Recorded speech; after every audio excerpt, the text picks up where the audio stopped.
Hi folks, it's Danny at Bradley James Classics, and today's classic is a Mercedes-Benz 190E, known as the W201. That's the Mercedes model number. This one's from August 1990, and personally I think they just call it mid blue metallic paint does suit the 190 beautifully well. And actually it has like a contrasting darker blue moulding at the bottom, which runs through the bumpers as well. I think they always look quite smart when they've got that two-tone. The car is in really super condition, considering remarkably it's 22 years old. The 190E had a few nicknames. The baby S-Class was one of them, and it was known as an over-engineered, probably the last of the true great Mercedes eras, and in fact there's a lot of people that swear by these, and they keep these for a very long time because they are very well made. And the over-engineering bit kind of refers to the materials used in the car that are excellent actually, and things like the switch gear, the material they use for the seats, well, the material they use for the car, because actually I'll show you the interior.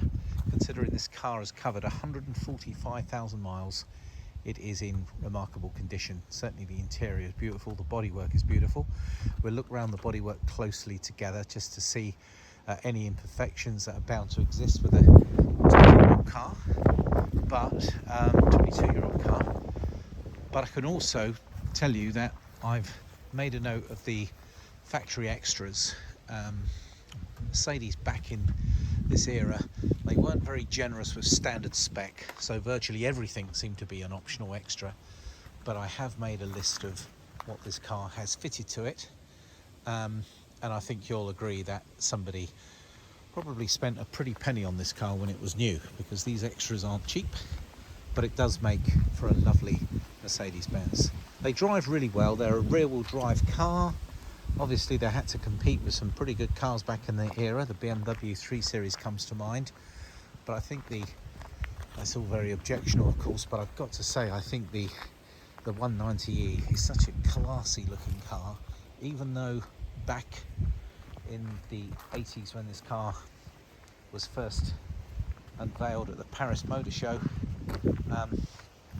it was a super design. It would be very modern, and it would be having to take the name to a larger market. Mercedes-Benz obviously renowned for making arguably the best cars in the world, so their entry-level car had to be good, and when you get behind the wheel and have a drive, you have to agree they are good. They drive lovely. So I told you the car's got 145,000 miles. It has two sets of keys. There is an immobilizer that you need to use to start the engine, which could end up saving you a lot. It does have its original handbook, and it does have its service book, and it's all been stamped up. The car clearly has been very well maintained. It's had a recent set of tyres. We haven't fitted them, but the previous owner told them that they've been done, and they don't look very old at all, and that is a full matching set. And I think it's a good time to probably run through these options. Now I've had to make a note of them because there are a few, and the way you can tell options is that usually the service book that comes with the car has a sticker in the front of it, and somewhere on the car there's a sticker which gives you a bunch of codes, and these codes tell you what's fitted to the car. Now, in no particular order other than how it appears on the sticker, you have a folding rear armrest, automatic transmission, electric sliding roof and tilt. The car has central locking. The car's fitted with anti-lock brakes. It has something called paintwork preservation, which I assume is a coating which is given to the car, and if that's made it look that good after 22 years, I would suggest anyone buying a new Mercedes take that option if it's still available. Folding front armrest as well, electric windows in the front and the rear, heated insulated glass all round. I think that's a posh word for tinted glass. Asymmetrical headlamps. Okay, that's a new one on me if I'm honest, but they are fitted. Light alloy wheels, because otherwise you'd get plastic wheel trims on a 190. Luggage nets on the rear of on the back of the front seats, and then an additional lamp, and then the rear door contacts and more lighting in the back. So we can have a look at those when we look on the inside. But for now, what I was going to do was give you a slow walk around so you can see the condition of the car, starting at the driver's side to the offside front. So there's the wing. That's in excellent condition. The driver's door is, as is the rear passenger door. Now if I want to be fussy, right down here I've got a little scuff, but that's on a moulding at the bottom. The rear arch looks to be in excellent condition, as does the rear wing. Moving around the corner at low level, the bumper's all in good condition. I've got a Nürburgring sticker here, so I don't know if that means he's driven this at unlimited speeds around the Nürburgring in Germany.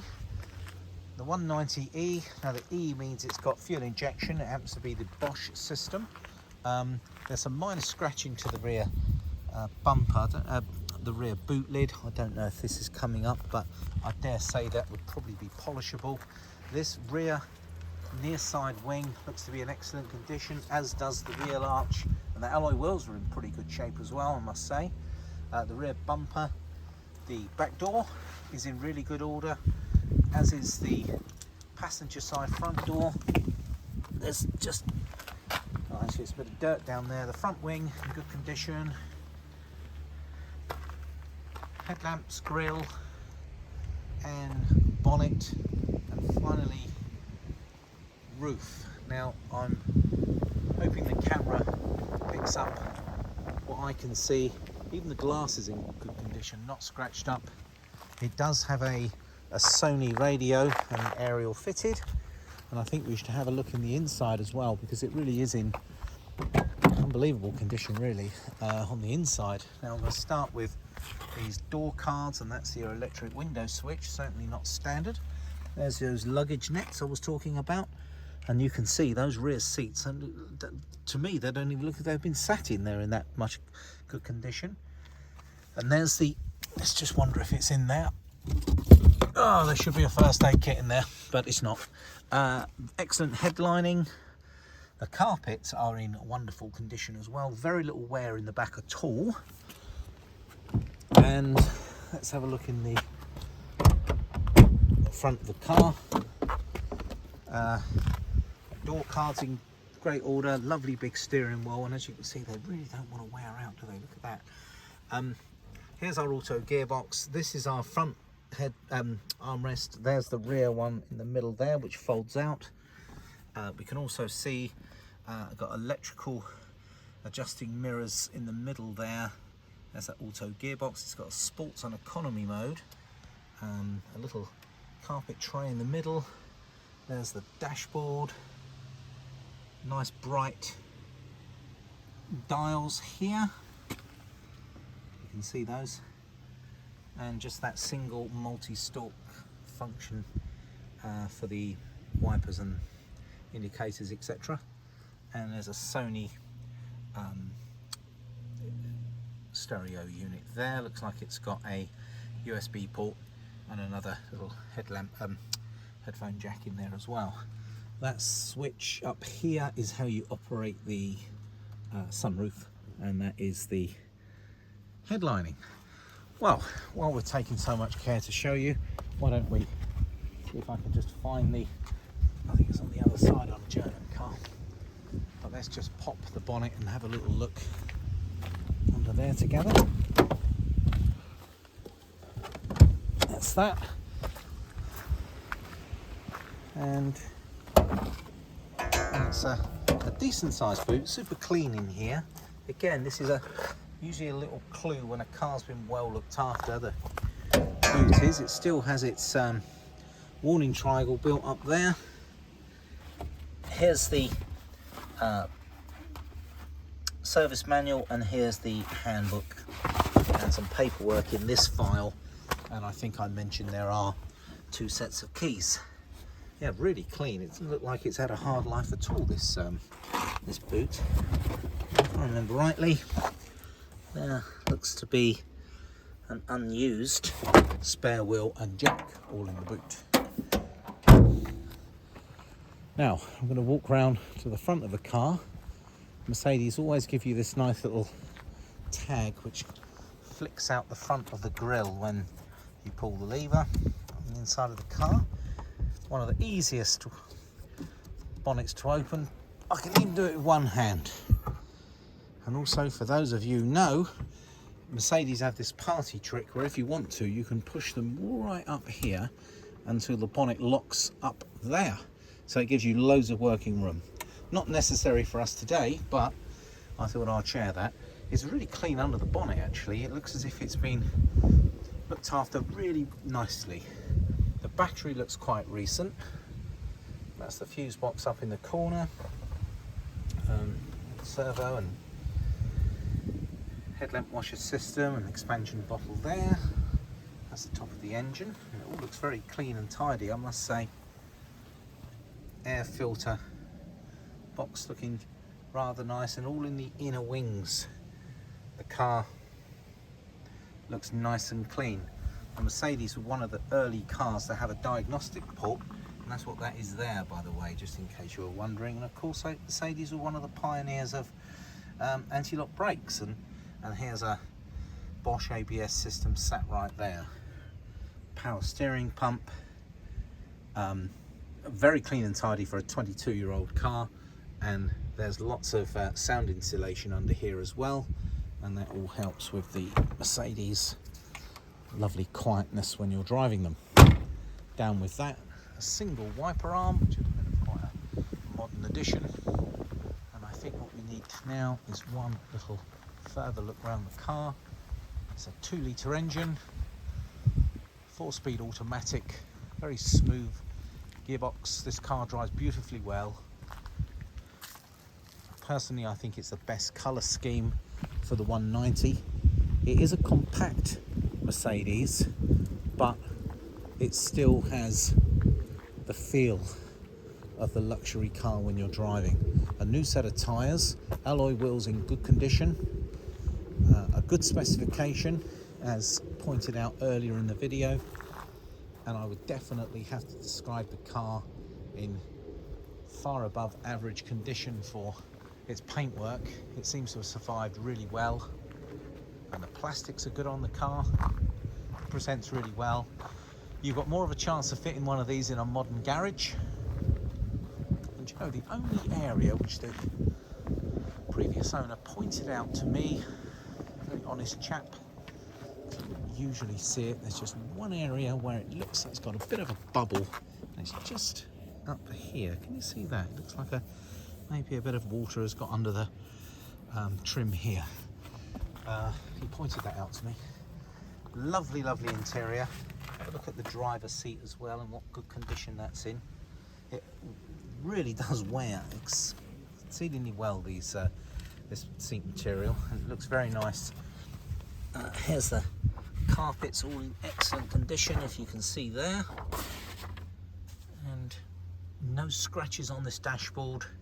Certainly no cracks in the plastic. They always use good materials, and it's lasted very well. There's always that reassuring clunk when you shut the door on a Mercedes from this era. You know you're dealing with a well-built car. Well folks, it's in stock. I've got a feeling this colour scheme in this condition probably won't be in for too long, so if you are tempted by it, I recommend an early call to secure a viewing. We offer UK-wide transport at a very sensible price point. We can also exchange your existing modern classic modern car or light commercial vehicle and the occasional motorcycle, and I'm hoping that my video has given you a good feel for this car, having had a good look round together. I hope you're not too dizzy, but I just wanted you to have a good look at it prior for you to decide if you're going to get in touch and come and take this one away. Thank you very much for watching the video, folks. There will be extra information about the car in the advert, but this detailed walk around video hopefully does give you some good information about this Mercedes 190e from 1990. Thanks folks, it's Danny at Bradley James Classics, signing out.